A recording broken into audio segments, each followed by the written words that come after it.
It's like your first love. It'll just never, you know, it never dies.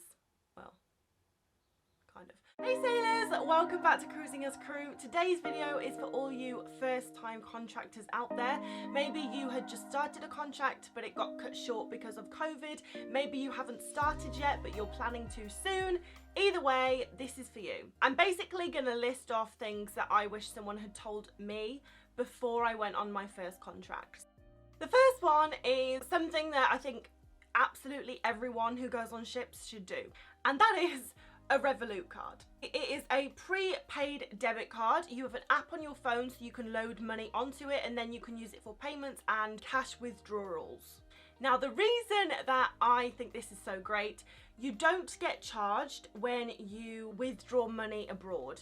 And trust me, the charges really add up. I was quite naive to it on my first contract and just withdrawing money here and there. And it's fine if you go on holiday, you know, you only get charged for withdrawing money for 2 weeks. But if you're on a 9-month contract and you're withdrawing abroad for 9 months, those charges are really gonna add up. So it's great with Revolut for that reason.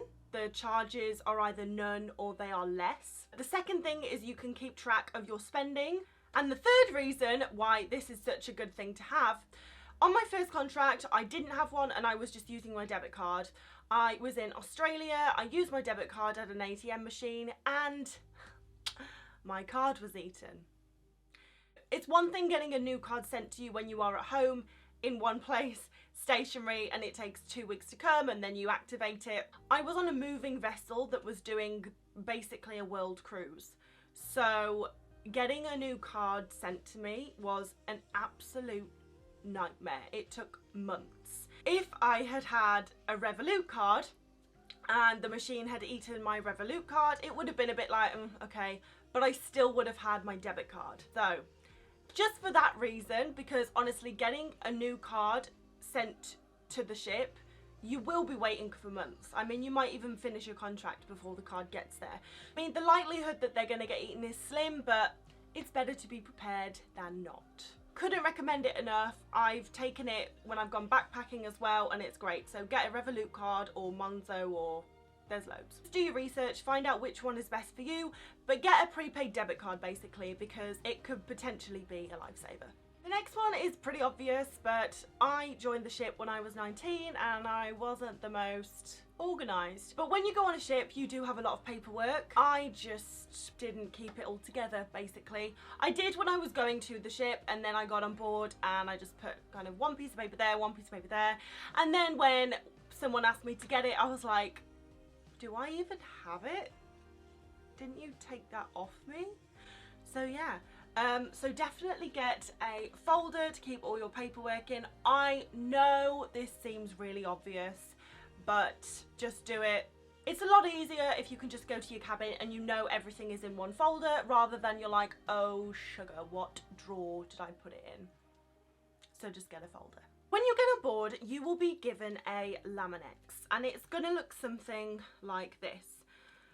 But on the front it will have your like picture on, and it's basically your ship ID. The way you pay for things on board a cruise ship is by loading money onto the Laminex, and then you use your Laminex to pay for stuff, like a prepaid debit card, but for on board the ship. To load money onto this Laminex, you have to go to crew office, and you will have two options. You can either connect your card to the Laminex. It's basically like your debit card, so there's no limit on it. Well, the limit is whatever's in your bank account, so you can spend whatever. Or there is the pay-as-you-go option. So you go to the crew office once a week, you put 60 quid on it, or however much, and then you've got 60 quid to last you for the week. It's a bit excessive, but anyway, you get the point. I would definitely recommend pay-as-you-go, especially if you are trying to watch what you spend, to save. I have connected it to my card on multiple contracts. I just end up spending so much more. There's nothing to stop me spending. Whereas if I know that I've only got a certain amount that I've allowed myself to have for the week, it'll make me think twice about certain purchases, and I just end up spending a lot less. And also, when you get the statements back of like the ship deducting whatever purchases you made off the card, every ship I've been on, they've been really like weird and hard to understand, because it's like they take one purchase, but they divide it into two. So let's say you bought something for £30 in the shops. It will be like £15 here and then £15 there, but actually that was your one £30 purchase. Anyway, it's basically just really difficult to understand. So for that reason as well, I put £60 on at the start of the week, and then I know if my card has run out of money, I know that I've spent £60. Obviously, it's completely your choice. Definitely, I always now do pay as you go. On my first contract, this is quite cheesy, but I don't regret it. I took a book. I basically got people to sign it whenever they left, or when I left, I gave it to everyone that I was friendly with and was like, can you please put a message in my book? There's just like loads of messages from people from my first and second contract. It's just priceless. It's so nice to look back. Obviously, my first ship was 5 years ago. Everyone who has worked on ships will say this. There is something about your first contract. I don't know what it is. I would definitely say, you know, my second contract had a better itinerary and the contracts after that have been amazing, but I don't know, it's like your first love. It'll just never, you know, it never dies. Well, kind of. But yeah, so take a book. A lot of people would see me doing that and they were like, oh my God, like I wish I'd have done that. So I'm telling you, before you get on board, take a book purely for people to sign and leave messages in. On the subject of mementos, your first contract is amazing, but the first few months it's like, whoa, this is a lot to deal with. And because I had only just got on board, I didn't really have any friends yet. So I would talk to myself. On my computer I have this thing called photo booth, but you can video yourself. So I would make videos of myself. It's basically like a video diary where I would just sit in front of my computer and either cry or just be like, oh my God, today's been such an amazing day, this happened, or like we did this excursion, it was so great. Or I just make little videos with my friends on board when I actually made some. I'm so happy that I did it, and I actually continued to do this throughout my contracts, because now looking at the videos that I made on my first ship to the video that I made like on Virgin, I've changed so much. It's like when you read your diary from 2008 and you're like, oh my God, like what was I thinking? But it's really nice to be able to see it. So if you have even a phone, you can make a video on your phone. But it's also just good because if you are on board and you are feeling that you don't really have anyone to talk to because you haven't made friends yet, or I don't know, maybe they're busy or something, talk to your computer. Honestly, it was quite therapeutic because it just allows you to get whatever you're feeling out. You can look back on it a year later and be like, oh my God, I can't believe I was so worked up about that, or oh yeah, I remember that, or whatever. Yeah, I would recommend you doing it. Make a little video. I'm not talking every day, I'm saying like maybe every month. Make a video diary because it's just really nice to look back and see how you've changed.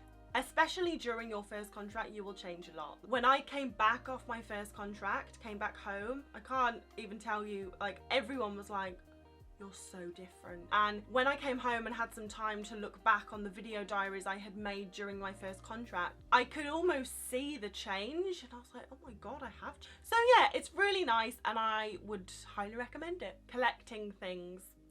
So this is just a little one. If you are lucky enough to get on a ship that is going to take you to lots of different countries like I was, and that's the goal, so hopefully you are, you're probably going to want to collect something. As you can see, I chose to collect magnets. I actually made a video about things you can collect, so maybe give that a watch before you go on your first ship, because honestly, you want to decide what you're going to collect before you go away. Because I didn't. When I went to Australia, I've got a magnet saying Darwin, Sydney, Cairns, Airlie Beach, Tasmania. So I've got a magnet from each place that I went. Whereas Hawaii, instead of getting magnets for Lahaina, Hilo, Honolulu, I just got a Hawaii magnet. And obviously it's fine, it really isn't a big deal, but I'm just saying, decide what you want to do, because now I wish I'd have got a magnet from every single port that I had been to, instead of like the country. Just decide what you want to collect beforehand. When you first get on board, there is going to be a lot of information to take in. You're going to have to learn the safety information. Obviously, there's loads of information about your job. You're going to have to remember where your cabin is, what number your cabin is, what safety number. There's a lot of numbers to memorize when you first get on a ship.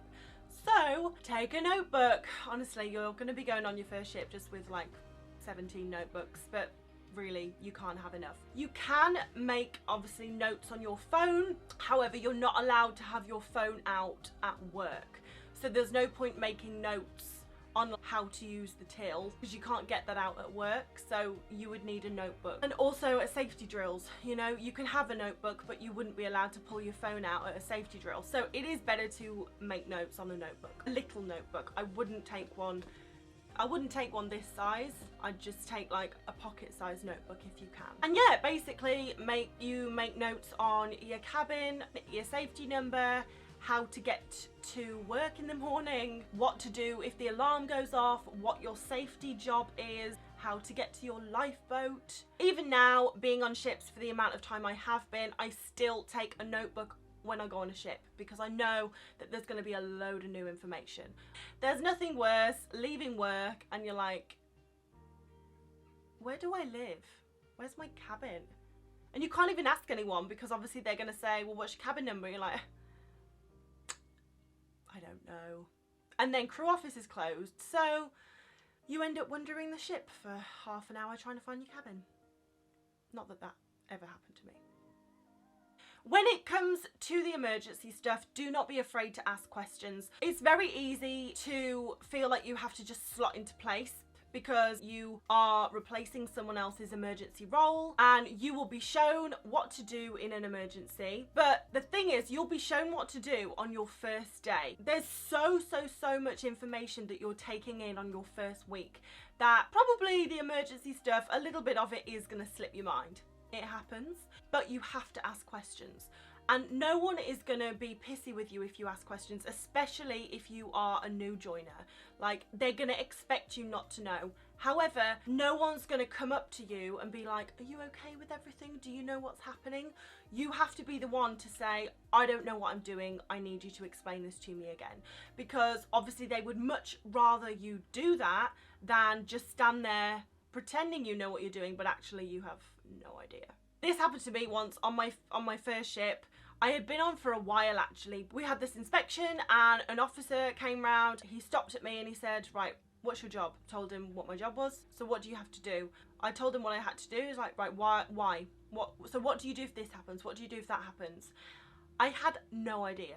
Absolutely no idea. And he wasn't angry with me. He was great. He was just like, well, don't you think you should know that? I was like, yeah, probably. Because it's not about the drills. Like, if there is an emergency, that is not the time to be asking someone, what am I doing? So especially when it comes to the safety stuff, ask as many questions as you can until you fully understand what you're doing. And this is also the same with your job. So let's say, for example, you are in a retail role, so you have to sell, whether you're selling excursions, cruises, perfume, you're in the spa and you're selling beauty treatments. When I joined Steiner, that was my first selling target driven job. You're not going to be amazing at it. I mean, you might have the gift of the gab, but 9 times out of 10, it's like anything, practice makes perfect.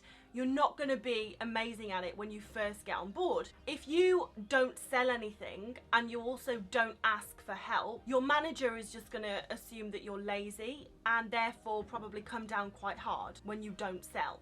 Whereas if you're asking the manager for help, like, okay, can we do some sale training? Then they understand that you're not lazy, you are trying, and that's what every employer wants. They literally just want you to do your best. No one is expecting you to know everything. A lot of the times we just put all this pressure on ourselves. You need to just take your ego out of it and just be like, you know what, I'm here to learn, so I'm gonna learn. Can you help me with this? So whether it's your job, whether it's the safety stuff, whether it's about a port that you're going to, whatever it is, ask. When you first get on board, it's so exciting. There's parties going on, you're in brand new port, you've got all these new people to meet, it's a brand new, it's just the most exciting thing. And every part of you wants to go to work and go out and meet these new people and then go out in port the next day. But yes, I'm here to be a party pooper. If you do that, you are going to burn yourself out. This happens. It happens. I'm not making this up.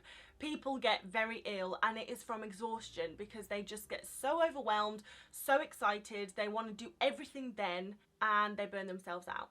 What you have to remember is most contracts are 6 months or more. You have time. You really don't have to rush through everything, and it's best that you don't. Otherwise you'll get sent home because you'll be exhausted. So it's really important that you listen to your body. If you've worked a 12-hour shift and there's a raging party going on, go to bed. There will be another raging party, trust me. And this is as well why, world cruises are amazing. If you are a crew member and you get on a world cruise, then yes, you're very lucky, congrats. However, there are some benefits to not being on a world cruise. With a world cruise, you're probably only stopping at a destination once, which means if you don't get off that day, then yeah, you are missing out because your ship isn't going to go back there while you're on board. So you do tend to overwork yourself because obviously you don't want to miss anything. However, when you're on a ship that's going around Australia for 3 months or the Middle East for 3 months, you know that it's okay if I don't get off in Abu Dhabi today because we're here next week. So there are definitely pros and cons to a world cruise and not a world cruise. Maybe I'll do a video on that. Working on a cruise ship, it's really, really hard work. It's a lot of fun, but you are there to work. So it's really important that you put that before getting off in port or going to a party, because unless you're 18, you can't do it all. I'm getting older now, I need my 8 hours of sleep. When I go on board, I like to take a load of photos with me, probably not this many. I'll take about 20 photos with me, just of my family and friends, and a few magnets, just so I can stick them on my wall, and it just makes my cabin a bit more homely. Also, to make your cabin more homely, I like to take my own duvet cover, not the duvet. If you take your own bedding, that does mean you have to wash it yourself. If you use the ship's bedding, then you can just put it in the laundry room and they'll wash it. I love fairy lights, but they're also practical as well, like especially on Virgin, brand new ship, so there was a lot of tests going on, and that was like turning off the generator, so the lights would go off. And this was tests, this was supposed to happen, but the lights would go off in the cabin. So I was really thankful to have my fairy lights because I could still see. If you're going on a new ship, I definitely take some kind of lighting that is fairy lights, or maybe a battery operated wall light or something like that. But also it just makes it nice, and maybe you can have a bit of mood lighting. And last but not least, all I can say is just make the most of every single second. As I said, something about your first contract is just so unbelievably special. With working on ships, you never know when you're going to see these people again. I made a really good friend on my first ship. We are still friends, but we don't live anywhere near each other, and we've managed to see each other since being on ships. It's been 5 years and we've seen each other twice. So absolutely make the most of every second that you get to spend together, because you don't know when the next time will be. Have a great time and just make the most of it. But anyway, thank you so much for watching. I really hope this video helps, as always, but thank you to everyone who has subscribed, who is liking the videos, and also if you have anything that you want me to make a video on, then please leave it in the comments down below, or you can DM me on Instagram at cruising as crew. But I hope you have a fantastic evening, and I will see you in the next video, guys.